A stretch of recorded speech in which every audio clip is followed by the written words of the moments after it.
So let's resolve this issue. You need to go on search option, go on control panel. Here you need to go view by category and you need to go on large icons. Here find internet options, click on it. Here go on connections. Here go on LAN settings. If this option is checked, use proxy server. You need to uncheck it. And also here automatic detect settings. You need to click on it and press OK. And then press OK. And then go on again internet option and confirm that your setting is saved. As you can see, it's saved. Then press OK, then cancel. Go again on internet options.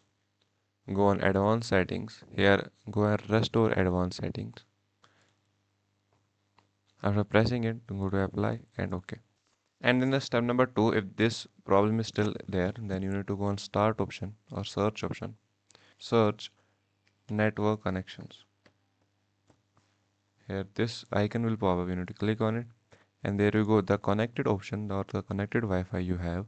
You need to right click on it, disable it once, and then enable it.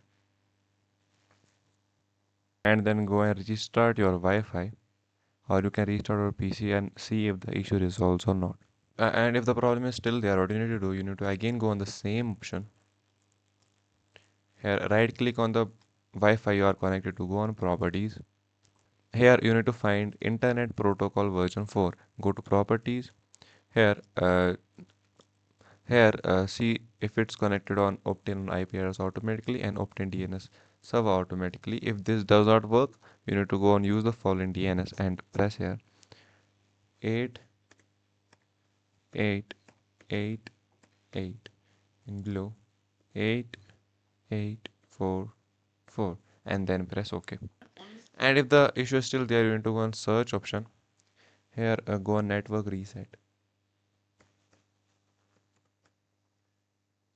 Click on it and here you can reset your network and press OK and then restart your PC. If the issue is still there, what you need to do, you need to go on search option and press CMD. And here you need to type the prompt net sh winsock reset catalog and hit enter. Then you need to type on another command net sh int IPv4 reset 2 times reset dot log and then hit enter. And after that you need to type in another command ip config space slash flush DNS. Press enter and there you can see successfully flush the DNS resolve cache. And then after that exit from here, then and restart your PC. Hopefully this will resolve your issue. Thanks, have a nice day.